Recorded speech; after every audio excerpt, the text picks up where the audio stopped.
आज ये पेगासस विषय पर आईटी मंत्री अश्विनी जी ने लोकसभा में एक विस्तारित वक्तव्य दिया है। The statement touched on a variety of things, explained everything. अभी कांग्रेस पार्टी की ओर से प्रेस हुई है। कांग्रेस पार्टी ने भारतीय जनता पार्टी पर ऐसे स्तरहीन आरोप लगाए हैं जो राजनीतिक शिष्टाचार और मर्यादा से परे हैं। क्या कांग्रेस पार्टी का अब यह स्तर हो गया है? लेकिन क्या कहा जाए, आज के नेतृत्व में जो कांग्रेस पार्टी बालाकोट और उरी में देश के जवानों की शहादत का सबूत मांगती है, उससे और क्या अपेक्षा की जाए।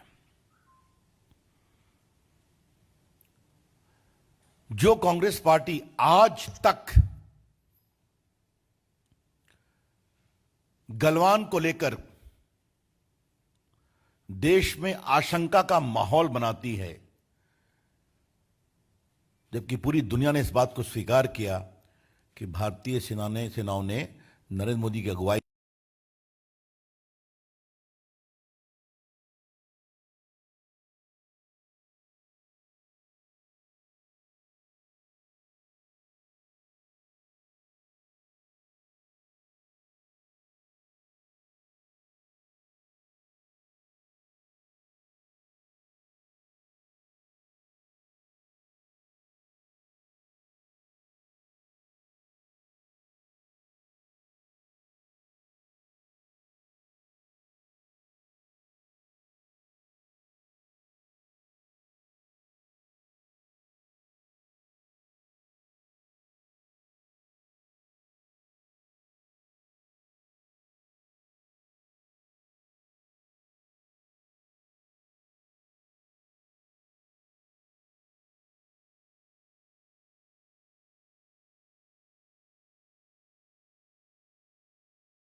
की टिप्पणियां होती हैं। मित्रों, ये जो पेगासस की कहानी है, इसका संकेत आईटी मंत्री वैष्णव जी ने दिया था। ये सारी कहानी मॉनसून सत्र के पहले ही क्यों शुरू होती है? क्या कुछ लोग ये योजनाबद्ध तरीके से लगे हुए थे कि ये कहानी मॉनसून सत्र के पहले ही फोड़नी है ताकि देश में एक नया माहौल बनाया जाए? मैं कुछ सवाल खड़े करना चाहता हूं। एक संस्था का नाम आया है वायर। मैं किसी की आलोचना नहीं करता, वो है अपनी जगह पर, लेकिन क्या ऐसा सच्चाई नहीं कि उनके द्वारा बहुत सी कहानियां गलत पाई गई? एक जज को लेकर कहानी बनाई गई थी, आपको याद होगा। महाराष्ट्र के जज थे, उनकी डेथ को लेकर सुप्रीम कोर्ट ने भी उस पर टिप्पणी की, वो पूरी कहानी झूठी थी। 2 राउंड उस पर लिटिगेशन हुआ था। उनकी और सारी चीजें क्या है आपको मालूम है। एमनेस्टी क्या है? एमनेस्टी का कई मामलों में भारत विरोधी एजेंडा रहा है या नहीं रहा है? Can we deny that bodies like Amnesty had a declared anti India agenda in many ways? और जब उनसे एक सवाल पूछा गया, कृपया करके आपका इंडिया का फंडिंग पैटर्न क्या है फॉरेन का, बताइए, तो भारत से विड्रॉ कर गए वो। ये सच्चाई है कि नहीं है? कि जब उनसे कहा गया कि आपका जो भारत में फंडिंग है विदेश से आता है, कृपया करके उसकी कहानी आप कानून की प्रक्रियाओं के अनुसार बताइए, तो कहे we find it difficult to work in India. अब कुछ चीजों को समझना और जानना जरूरी है। इस पूरी कहानी में एक एविडेंस नहीं आया है जो भारत सरकार को इससे लिंक करता है या बीजेपी को इससे लिंक करता है। Not a shred of evidence has come that in this entire Pegasus story there is any linkage of the government or the Bharatiya Janata Party.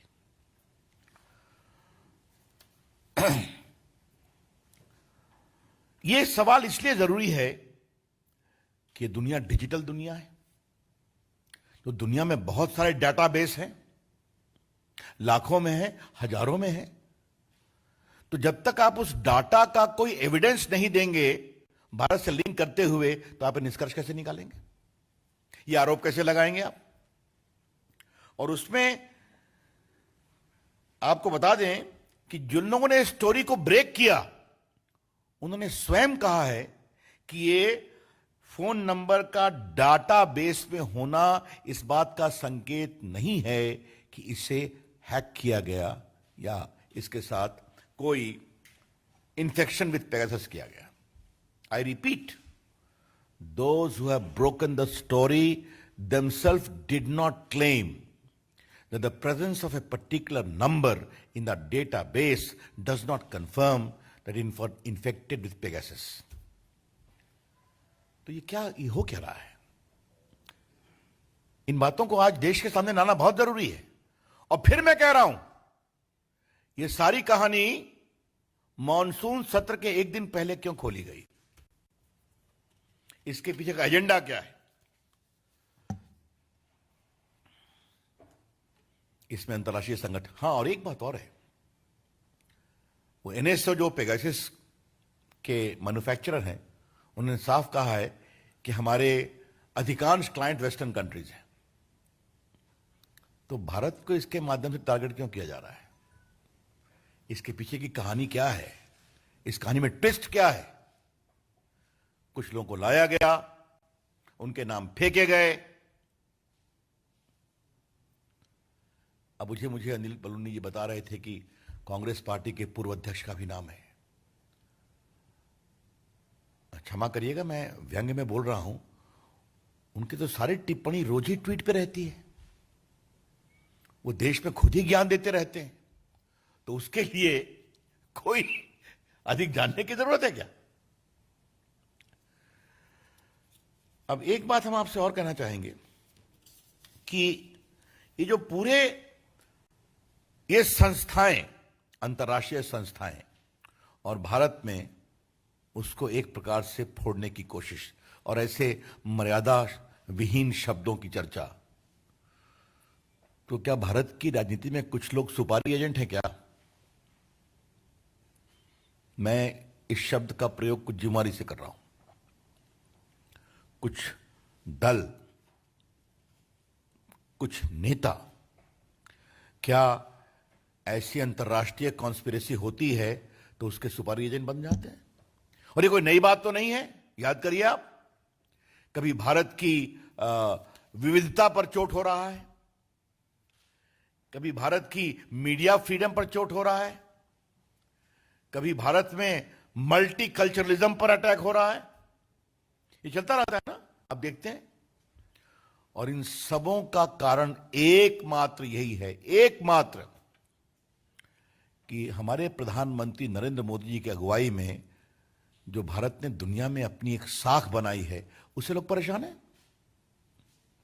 तो इस विकास की यात्रा को रोको और इस आत्मनिर्भर, आत्मविश्वास भारत की यात्रा को रोको।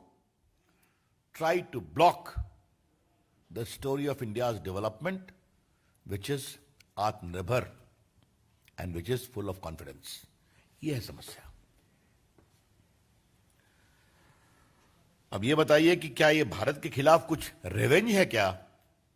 जिस तरह से भारत ने कोविड में काम किया, जिस तरह से भारत में आज वैक्सीनेशन चल रहा है, लगभग क्या 40 करोड़ हो गए ना, 40 करोड़, दुनिया की बहुत सारी आबादियों से अधिक है, उसमें अधिकांश मेड इन इंडिया वैक्सीन है। आज भारत में कॉन्सेंट्रेटर बन रहे हैं, पीपीटी किट बन रहे हैं, वेंटिलेटर बन रहे हैं। भारत ने दुनिया में एक नया पैमाना स्थापित किया है। 75% देश के पॉपुलेशन को फ्री वैक्सीन दी जा रही है। तो क्या इससे कुछ लोगों को परेशानी है क्या कि भारत ये सब कैसे कर पा रहा है? चाहे वो डिजिटल इंडिया का क्षेत्र हो, आईटी का क्षेत्र हो, भारत की सेनाओं की बहादुरी का क्षेत्र हो, इससे परेशानी हो रही है क्या? या कुछ लोगों को इससे भी परेशानी हो रही है कि भारत टेक्नोलॉजी में आज सबसे अधिक विदेशी पूंजी निवेश प्राप्त कर रहा है। आपको मालूम होगा दुनिया में highest FDI is coming into India. इससे परेशानी हो रही है क्या? ये हम जरूर जानना चाहेंगे। इसीलिए यह सवाल फिर रेलेवेंट होता है कि अगर 45 से अधिक देश पेगासस का उपयोग कर रहे हैं, जैसा कि एनओसी ने बताया है, तो सिर्फ भारत को ही टारगेट क्यों किया जा रहा है? जबकि कहा गया कि साहब हमारे यहां एक सिस्टम है। आज मंत्री जी ने बताया वो सिस्टम यह है कि फोन को अगर टैप करना है या ट्रैक करना है तो टेलीग्राफ एक्ट के सेक्शन 5 में इस बात का प्रावधान है कि उसके लिए केंद्र के होम सेक्रेटरी या प्रदेश के होम सेक्रेटरी परमिशन देंगे। परमिशन रूल्स के मुताबिक चाहे वो आईटी एक्ट हो, टेलीग्राफ एक्ट हो, एक निश्चित सीमा के लिए वो कार्रवाई चलेगी। उस कार्रवाई को एक रिव्यू कमेटी है जिसको कैबिनेट सेक्रेटरी हेड करते हैं, जिसमें IT, communication secretary, law secretary बैठते हैं। वो नहीं कंफर्म करेंगे नहीं चलेगा। तो ये पूरी एक प्रक्रिया, और ये सिर्फ और सिर्फ राष्ट्रीय सुरक्षा, नेशनल सिक्योरिटी के अनुपालन में हो सकती है। इस पर सुप्रीम कोर्ट के कई फैसले हैं, कई प्रक्रिया है, आपने देखा होगा। मैं आपको बता दूं कि अभी इंटरनेट का विषय आया था तो सुप्रीम कोर्ट ने उस विषय की जांच की। इंटरनेट को जो रोका गया कुछ समय के लिए, क्यों रोका गया? क्योंकि टेररिज्म का एक कंपेरिंग नेशनल इंटरेस्ट था। तो भारत में एक मजबूत कानूनी ढांचा है ऐसा काम करने के लिए। There is a robust legal framework available in India when only national security phone tapping can be done.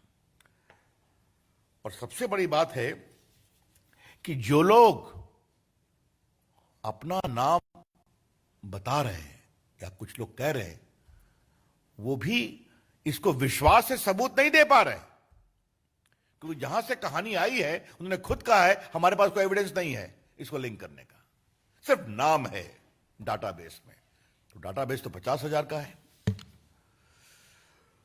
मित्रों, इसमें कुछ केसेस भी हुए थे। 19 में भी एक लोकसभा के चुनाव के पहले कहानी उठी थी। उस समय भी पेगासस की बात आई थी। यहां कई वरिष्ठ पत्रकार बैठे हैं, उनको याद होगा। लेकिन सुप्रीम कोर्ट में केस हुआ था जहां पर व्हाट्सएप के द्वारा यह स्पष्ट रूप से कहा गया कि व्हाट्सएप के सिस्टम को पेगासस से आप बग नहीं कर सकते, उससे डेटा आप हैक नहीं कर सकते।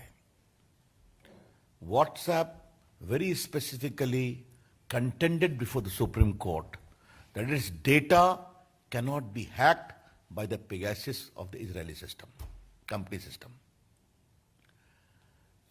अब सामान्यतः हम वकीलों की चर्चा नहीं करते हैं, कौन किसका वकील बनता है, लेकिन यहां पर ये वकील का नाम ना जरूरी है। व्हाट्सएप के वकील थे श्रीमान कपिल सिब्बल। उन्होंने प्रोफेशनल कैपेसिटी में कहा। तो ये सारे हमने आपको एविडेंस दे दिए कि जिस तरह से ये जानबूझकर मॉनसून सत्र के समय सदन को डिसरप्ट करने और देश में बेबुनियाद एजेंडा खड़ा करने की कोशिश है। और इसका एक कारण है। इसका कारण है कि कांग्रेस पार्टी सिमट रही है, कांग्रेस पार्टी हार रही है। पंजाब में क्या ड्रामा चल रहा है कांग्रेस पार्टी में, रोज आपको टीवी को दिखा रहे हैं। अब तो राजस्थान में भी कांग्रेस के नेता ही आरोप लगा रहे हैं अपने मुख्यमंत्री पर कि हमारा फोन टैप हो रहा है। ये भी आप देख रहे हैं। वहां उनके झगड़े सुलझ नहीं रहे हैं, वहां उनकी स्थिति और परेशानी में हो रही है। उत्तर प्रदेश में अभी जितने चुनाव हुए, कांग्रेस पार्टी का क्या हुआ स्थानीय निकाय के चुनाव में उस पर चर्चा भी नहीं करने की जरूरत है। तो जब ये सब चला तो एक नया फ्रंट खोलो, यह है पूरी कहानी। तो इसकी हम जबरदस्त रूप से निंदा करते हैं। एक बात मुझे और कहनी है, वो अंतिम बात मुझे यह है कि कई नई नई कहानियां आती हैं। अब मुझे बताया गया है कि कल कोई एक नया चैनल है जिस चैनल से कांग्रेस पार्टी को बहुत प्रेम है। ये सब हम आपको बताएंगे आस्ते आस्ते।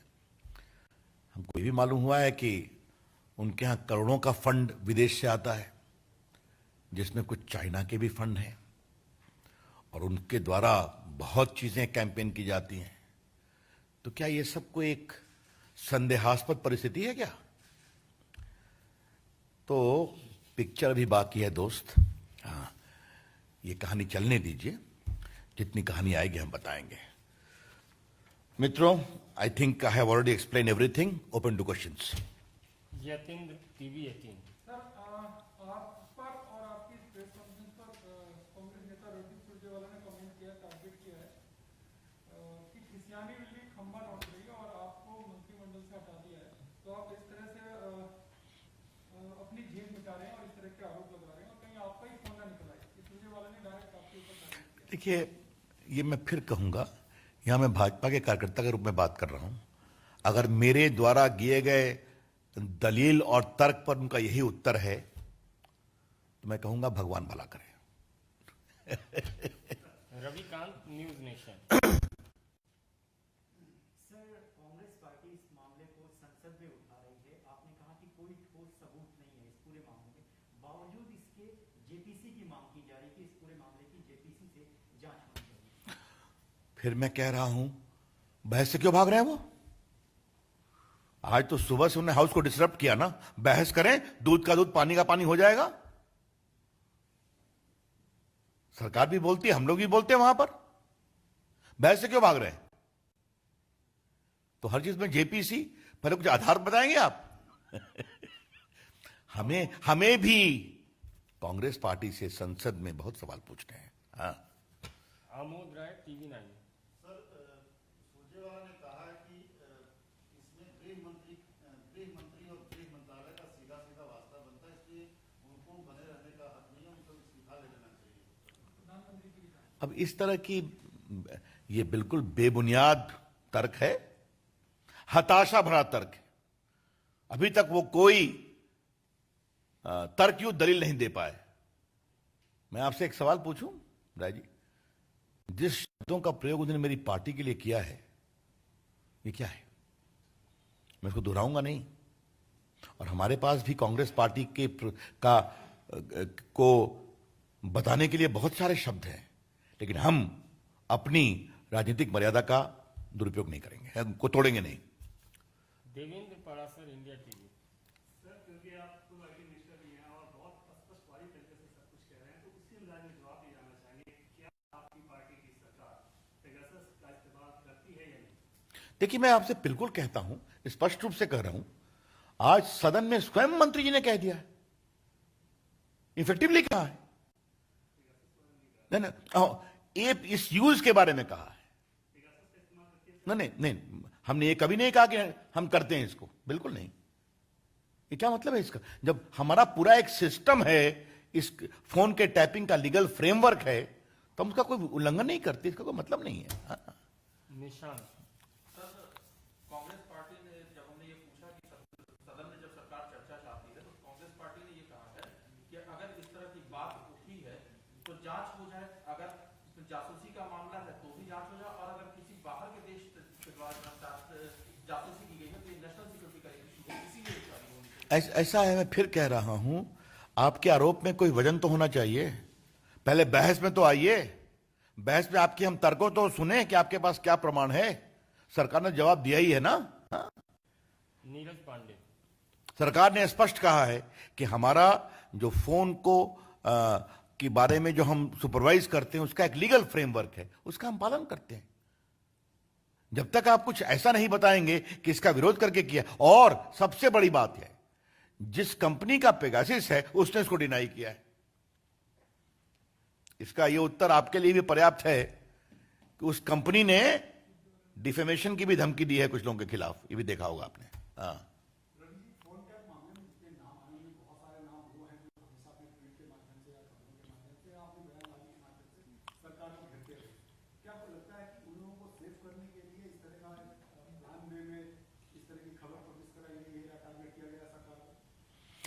देखिए, मेरा सिर्फ कहना है कि ट्वीटिंग से कोई हमारी सरकार को घेर नहीं सकता। हर व्यक्ति अपना फेसबुक लिखे, ट्वीट करे, अपनी बात कहे, हमें क्या फर्क पड़ता है। आलोचना का अधिकार भी है, लेकिन आपको आपकी राजनीतिक साख कितनी है तो देश की जनता तय करेगी ना चुनाव में ना। हाँ, इसलिए उसका कोई मतलब नहीं है। मोटी बात यह है कि एक बहुत गंभीर संशय भरा सवाल उठ रहा है कि ये सारे सवाल तभी क्यों उठते हैं जब देश में कुछ महत्वपूर्ण घटना होती है। और आज मैं आपको लिंक करता हूं, सुनिए आप, और इसको मैं बहुत गंभीरता से कह रहा हूं। अमेरिका के राष्ट्रपति प्रेसिडेंट ट्रंप आ रहे थे तो राइट को भड़काया गया, आपने देखा होगा, सीए को लेकर। 2019 का चुनाव हो रहा था तो पेगासस की कहानी चलाई गई। आज लोकसभा का सत्र शुरू होने वाला है तो एक दिन पहले इसको फोड़ा गया।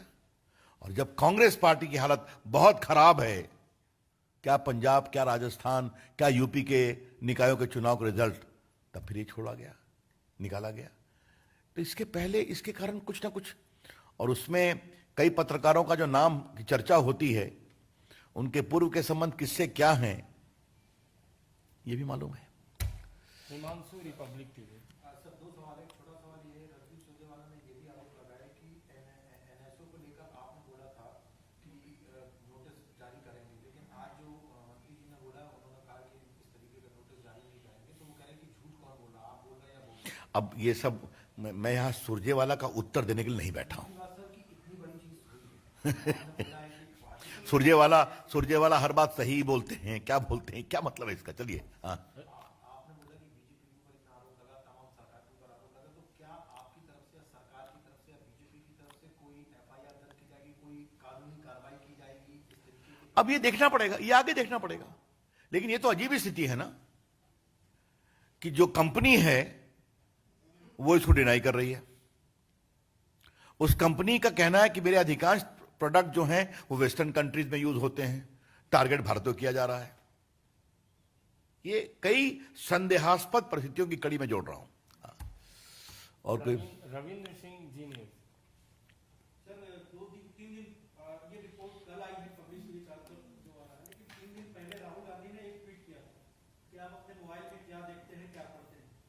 तो आपको लगता है कि राहुल गांधी को जो चीज पब्लिश होने वाला है इसकी जानकारी पहले से थी, और इसलिए बीजेपी को कांग्रेस पार्टी ने कहा है कि भारतीय जनता पार्टी नहीं बल्कि भारतीय जासूस पार्टी होगी। राहुल गांधी को आपको लगता है इससे पहले ही से उनको जानकारी होगी कि इस तरह का होना होगा? सर, आपके प्रश्न ने मुझे बहुत फूड फॉर थॉट दिया है। मैं सोचूंगा इस पर, हाँ सोचूंगा इस पर, कि उनको पहले से ही खबर हो जाती है कई चीजों की। अगर ये सही है तब तो हमारा षड्यंत्र का सारा, हमारी कहानी पुख्ता हो जाती है। हाँ? धन्यवाद, बहुत बहुत धन्यवाद। अब इसका बना करके फिर कर दीजिए।